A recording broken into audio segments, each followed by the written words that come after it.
ఓయ్ యాడికి వెళ్ళిపోతాను బుడ్డోడా.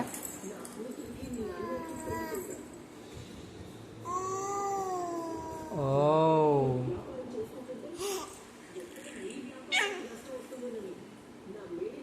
ఓ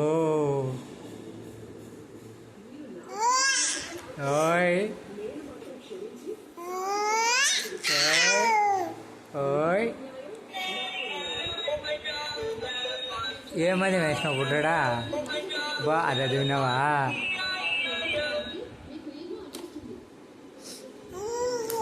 ఓయ్ ఓయ్ ఓయ్ ఏ లడ్డక్ దిక్కు చూస్తున్నావా. లడ్డక్కని బెదిరిస్తున్నావా. వద్దులే నాన్న, అన్నం తిన్నానన్నా, మళ్ళీ తింటాలే ఇంకా.